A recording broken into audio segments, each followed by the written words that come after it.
In early 1968, America was told that victory was close. The war in Vietnam, according to official briefings, was stabilizing. Enemy forces were weakened. Progress was measurable. The end, they said, was finally in sight. But behind closed doors, a very different conversation was beginning to take shape.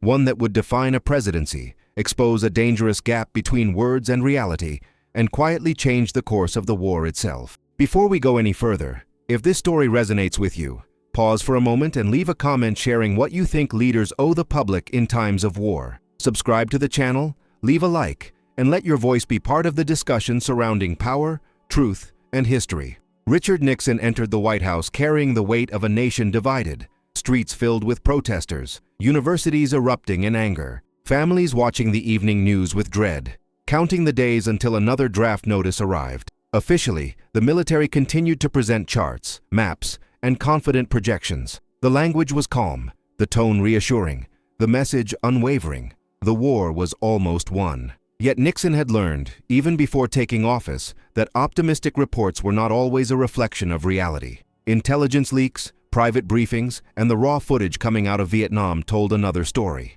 One of chaos, resilience on the enemy side, and a war that refused to conform to tidy narratives.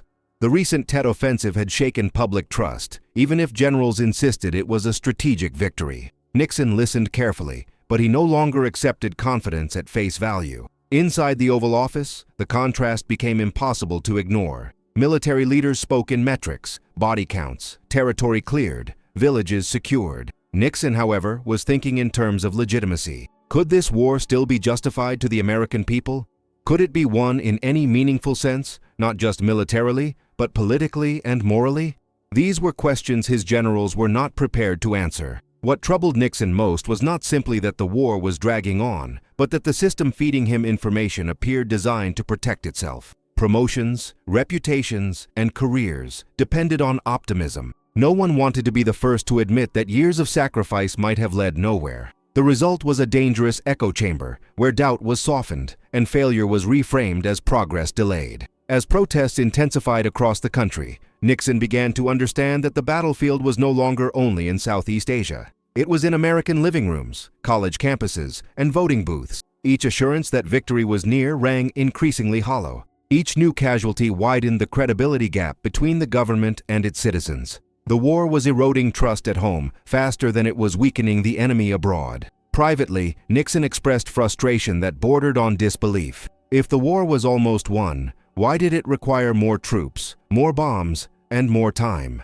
Why did every promised turning point lead only to deeper entanglement? He began pressing his advisors for unfiltered assessments, demanding to know what was being left unsaid. The answers he received only confirmed his growing suspicion. The war was being managed, not resolved. This realization forced Nixon into a strategic crossroads. Continuing the war as it had been fought risked destroying what little public confidence remained. Ending it abruptly risked international humiliation and political fallout. Somewhere between these two extremes, Nixon searched for a path that could preserve American interests while allowing an exit from a conflict that had lost its moral clarity. It was within this tension that a new approach began to form. One that would shift responsibility, redefine objectives, and quietly acknowledge what could not be said openly. The generals continued to speak of being close to victory, but Nixon was already preparing for a different kind of ending. One shaped less by battlefield success and more by political survival. And as the gap between official optimism and private doubt widened,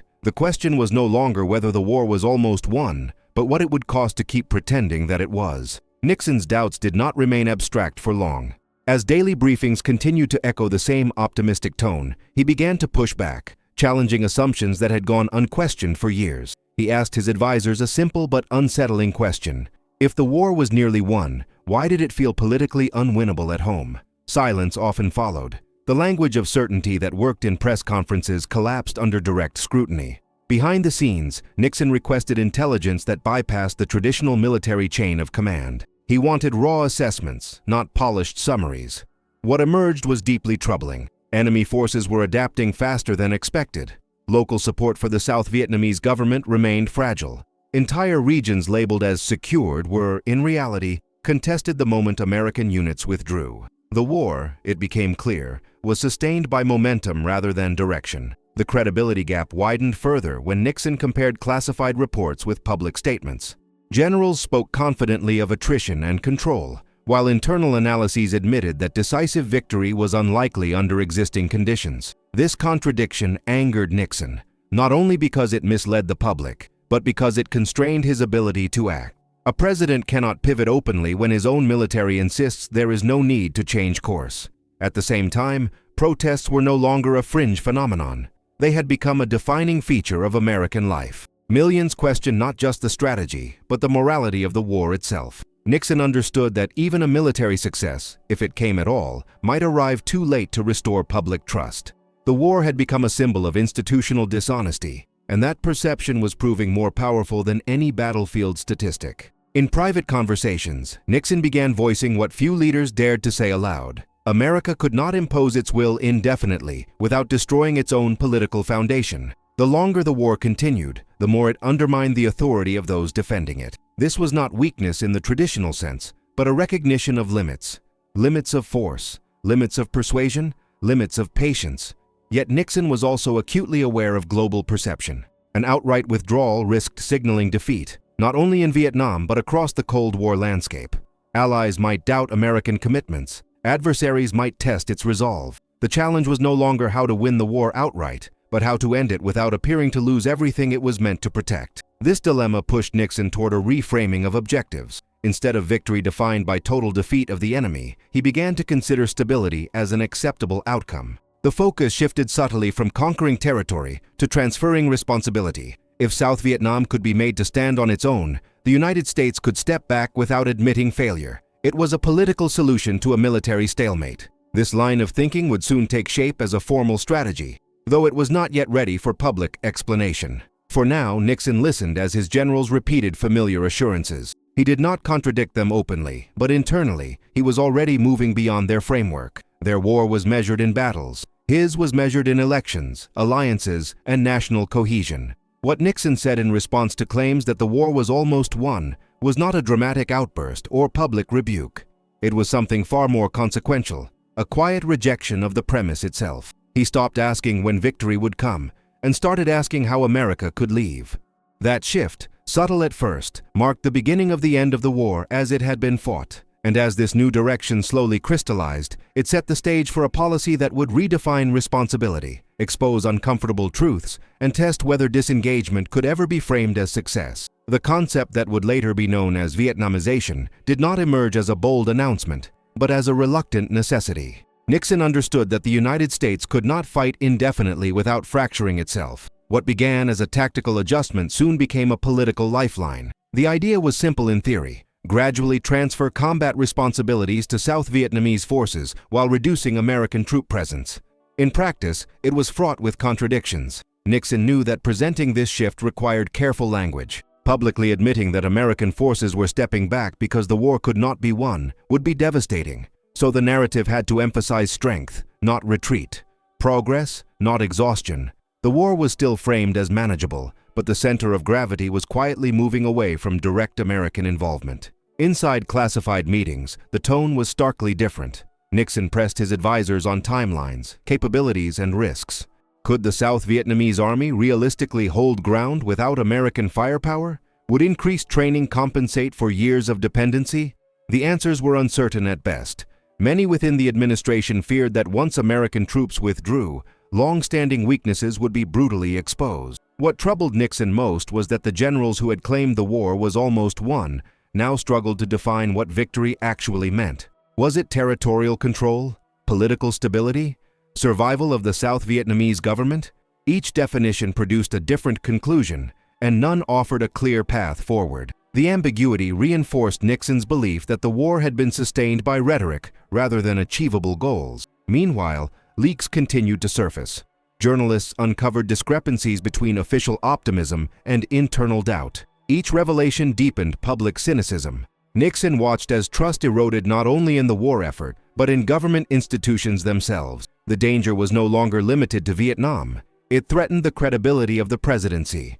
In response, Nixon adopted a dual strategy. Outwardly, he projected resolve, assuring the nation that withdrawal would be orderly and honorable. Privately, he accelerated efforts to reduce American exposure. This balancing act demanded constant recalibration. Too fast, and allies would panic. Too slow, and domestic unrest would intensify. Every decision carried political consequences. The military, for its part, adjusted its language, but not always its assumptions. Reports began emphasizing training milestones and force readiness, even as battlefield realities remained volatile. Nixon recognized this pattern. It was optimism repackaged, designed to fit a new strategy without confronting its limitations. He tolerated it, not because he believed it, but because it allowed room to maneuver. As troop levels slowly declined, Nixon monitored public reaction closely. Each withdrawal announcement was measured against protest intensity, polling data, and international response. The war had become less about defeating an enemy and more about managing perception. Success was now defined by reducing American casualties and avoiding dramatic collapse rather than achieving decisive victory. Yet beneath this controlled descent lay a persistent fear. If the South Vietnamese government failed too quickly, history would judge the entire effort as futile. Nixon was determined to avoid images of chaos and abandonment. He wanted time. Time to negotiate. Time to redefine outcomes. Time to ensure that responsibility could plausibly be said to have changed hands. This urgency shaped every conversation moving forward. Diplomacy intensified. Pressure mounted. Nixon's private words grew sharper as he confronted the reality that no amount of messaging could fully conceal the truth. The war was ending not because it had been won, but because it could no longer be sustained. And as this reality closed in, Nixon prepared for decisions that would test the limits of power, secrecy, and moral compromise. Decisions that would soon bring the war's contradictions into full view. As negotiations intensified, Nixon confronted another uncomfortable truth. Ending the war required talking to the very enemy American leaders had long insisted could only be defeated. Behind closed doors, diplomatic channels multiplied. Publicly, the administration spoke of strength and patience. Privately, it searched for an exit that would not unravel years of sacrifice in a single moment. Nixon authorized expanded bombing campaigns, even as he prepared withdrawals. To outside observers, this appeared contradictory. To Nixon, it was leverage. Military pressure, he believed, could buy negotiating space. Yet each escalation carried risk. Civilian casualties fueled outrage abroad and reignited protests at home. The line between strategic pressure and moral disaster grew dangerously thin. Within the administration, disagreements sharpened. Some advisors warned that intensified force would only deepen resentment and harden resistance. Others argued that without it, negotiations would stall indefinitely. Nixon listened, weighed options, and often chose the path that preserved control. He was determined that the war would end on terms shaped in Washington, not dictated by events on the ground. At the same time, the South Vietnamese leadership grew anxious. As American troop levels fell, their dependence became more visible. Nixon reassured them with promises of continued support, equipment, and air power. Yet even as these assurances were made, internal assessments questioned how long such backing could realistically last. The transfer of responsibility was underway, but it remained fragile. Publicly, Nixon appealed to what he called a silent majority, urging patience and trust. He framed opposition as emotional rather than informed, portraying continued involvement as the only path to an honorable conclusion. This rhetoric stabilized support temporarily, but it did not erase doubt. Many Americans sensed that the administration was managing decline, not guiding victory. What Nixon said privately during this period revealed the depth of his disillusionment. He spoke of being misled by inherited assumptions, of a war whose momentum had trapped those tasked with overseeing it. The claim that the war had been almost won now sounded, to him, like a dangerous illusion that had delayed necessary choices for far too long. As negotiations dragged on, the gap between public optimism and private urgency widened. Nixon pushed for agreements that would allow withdrawal while preserving a semblance of stability. Compromises once considered unacceptable became negotiable. Principles shifted under pressure. The goal was no longer to shape Vietnam's future, but to exit without immediate collapse. Each step forward felt provisional. Ceasefires were discussed, then delayed. Frameworks were announced, then revised. Nixon understood that any agreement would be imperfect, vulnerable to violation. Yet imperfection was now preferable to endless war. The calculus had changed irreversibly. The generals who once promised imminent victory adapted to this new reality with restraint, sometimes with quiet resignation. Their language softened. Certainty gave way to cautious hope. Nixon noticed the shift. It confirmed what he had suspected all along. Confidence had never been a measure of truth, only of necessity. As the endgame approached, Nixon faced the final burden of leadership in war, accepting outcomes shaped as much by limitation as by intention. The decisions ahead would determine how the war was remembered and how his presidency would be judged. The claim that victory was near had faded. What remained was the task of closing a chapter without letting it define everything that followed. And as the last pieces moved into place, the consequences of years of denial, delay, and disbelief were about to surface in ways no strategy could fully contain. When the final agreements were set in motion, there was no sense of triumph inside the White House. What Nixon felt was something closer to containment. The war was no longer spiraling outward, but it had not been resolved in any meaningful way. The documents, the signatures, the announcements were designed to close a process that had long since escaped its original purpose. Nixon understood that history would scrutinize not only how the war ended, but how long it had taken to admit what had become obvious. The repeated claim that victory was almost won had delayed reckoning. It had postponed accountability, and it had deepened the damage to public trust. By the time withdrawal became unavoidable, the cost was measured not just in lives, but in credibility. As American forces continued to leave, the responsibility placed on South Vietnam grew heavier than any formal agreement could support. Nixon insisted publicly that the strategy had worked, that the transfer of power was real and durable. Privately, he was far less certain. Intelligence assessments warned that without sustained American involvement, the balance could collapse. Nixon chose to proceed anyway. The alternative was endless war. What Nixon had said, in essence, when his generals claimed the war was almost won, was a refusal to accept illusion as strategy. He did not shout it from a podium. He did not announce it in a speech. He acted on it quietly, shifting objectives, redefining success, and preparing an exit that acknowledged limits without confessing failure outright. The war's end did not restore unity at home. Protests faded, but skepticism endured. Americans had learned to question official narratives, especially when certainty was repeated too often and too confidently. The Vietnam experience left a permanent mark on how the public interpreted military claims, intelligence briefings, and presidential assurances. For Nixon, the legacy was complicated. He had inherited a war built on optimistic assumptions and chose to end it through managed withdrawal rather than decisive victory. Some viewed this as realism, others as evasion. What cannot be denied is that his presidency marked the moment when the language of inevitability finally gave way to the reality of constraint. The generals who once promised imminent success were absorbed back into a system that rarely punished misplaced confidence. The war ended not with a clear verdict, but with a lingering question. How long had leaders known that the promise of victory was no longer true? Nixon's private doubts suggest that by the time he took office, the answer was already uncomfortable. In the years that followed, Vietnam became more than a conflict. It became a cautionary memory, a reminder that wars do not end when leaders say they are almost won, but when societies decide they can no longer afford the cost of believing it. Nixon's quiet rejection of military optimism marked a turning point, not just in policy, but in the relationship between power and truth. And in that space between what was said publicly and what was understood privately, the war finally reached its conclusion. Not with celebration, but with a hard-earned silence that spoke louder than any declaration of victory.